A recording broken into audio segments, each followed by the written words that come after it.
میں نے یہی کہا جب میں آیا ہوں تو آپ سمجھیں گے شاید یہ مانگنے آیا ہے. میں مانگنے نہیں آیا لیکن مجبوری ہے. کسی کریانے کی دکان پہ جائیں تو وہاں پر بھی آپ کو باہر ایک بورڈ لکھا نظر آتا ہے, ادھار مانگ کر شرمندہ نہ کریں. السلام علیکم, آپ دیکھ رہے ہیں یوٹیوب چینل ایس ایس سلطان بلڈر. ہمارے ساتھ موجود ہیں سینئر صحافی, سینئر تجزیہ کار. آپ نے رہنا ہمارے ساتھ جڑے. چلتے ہیں ویڈیو کی طرف, ویڈیو دیکھتے ہیں پھر بات کریں.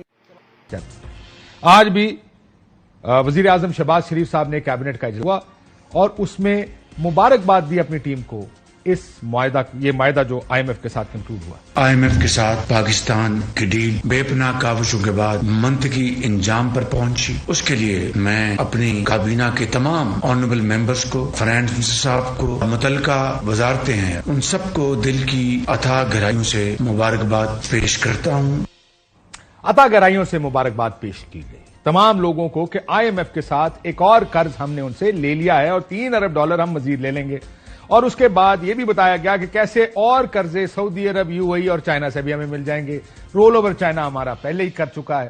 سو یہ بڑی مبارک کا اور بڑی خوشی کا مقام ہے پورے پاکستان کے لیے کہ ہمیں ایک قرضہ اور مل گیا. اس کے ہفتہ پہلے تک بھی پاکستان کے ڈیفالٹ ہونے کی بات بار بار ہو رہی تھی. پاکستان کے میڈیا پر اگر ایک جملہ بار بار آتا تھا وہ یہ تھا کہ کیا پاکستان ڈیفالٹ کرے گا یا بچ جائے گا.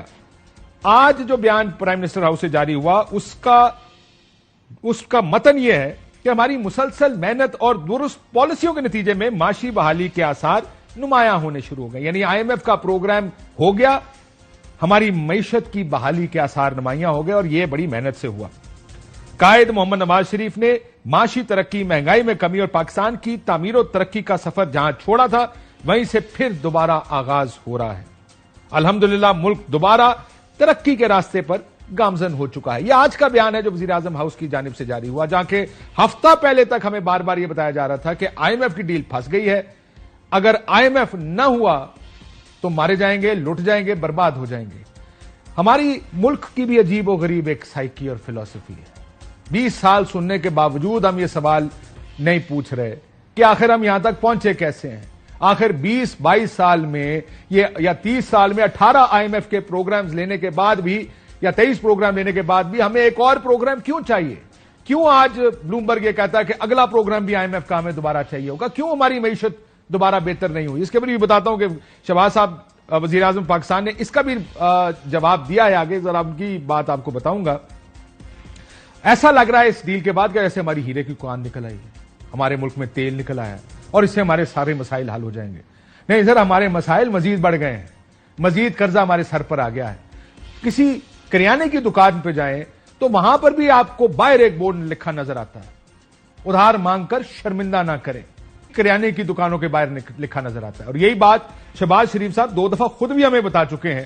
کسے وہ باہر جاتے ہیں پیسے مانگنے کے لیے, ان کو بھی شرمندگی ہوتی ہے. اور اس سے پہلے جو وزیر اعظم صاحب تھے وہ بھی کہتے تھے نہیں جاؤں گا آئی ایم ایف کے پاس. یہ پالیٹکس ہے, یہ بنیادی سیاست ہے جو اکانومی کے اوپر ہر پولیٹیکل پارٹی سیاست کرتی ہے. تو شہباز صاحب پہلے کیا کہتے تھے ذرا سنیں, عمران خان صاحب کا تو ہم نہیں چلا پائیں. میں سعودی عرب سے ہو کے آیا ہوں, میں یو اے ای کے ہو کے, ابھی میں ترکی ہو کے آیا ہوں, اور میں نے ان بھائیوں کو کہا کہ آپ ہمارے بڑے عظیم بھائی ہیں, ہمیشہ آپ نے ہماری مدد کی. اور میں نے یہی کہا جب میں آیا ہوں تو آپ سمجھیں گے شاید یہ مانگنے آیا ہے. میں مانگنے نہیں آیا لیکن مجبوری ہے. ہمارا جس طرح ماضی میں 75 سال میں آپ نے ہمارا ہاتھ بٹایا ہے, کچھ عرصہ آپ ہاتھ بٹا دیں. تو میں نے کہا میں وعدہ کرتا ہوں کہ انشاءاللہ ہم پوری قوم ہم مل کر دن رات محنت کریں گے, پسینہ گرائیں گے, اپنے پاؤں پہ کھڑے ہوں گے, انشاءاللہ ضرور کھڑے ہوں گے انشاءاللہ. ہم سارے کھڑے ہوں گے لیکن پچھلے 30 سال سے ہم کیوں نہیں کھڑے ہوئے؟ یہ سوال تمام سیاستدانوں سے پوچھنا چاہیے کہ قرض در قرض لینے کے بعد بھی آخر ہم مزید قرض کے لیے کیوں بھیک مانگ رہے ہیں؟ 1997 میں قرض اتارو ملک سنوارو کی ایک کیمپین شروع ہوئی تھی. وہاں سے آج 2023 میں قرض مل گیا, مبارکباد ہو آپ سب کو مبارکباد دی جاتی ہے.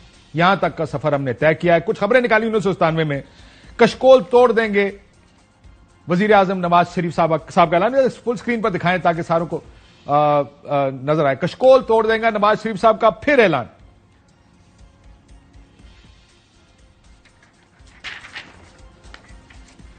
بیرون ملک پاکستانیوں نے $15 کروڑ پاکستان بھجوا دیے. یہ بھی اس $15 معافی چاہتا ہوں.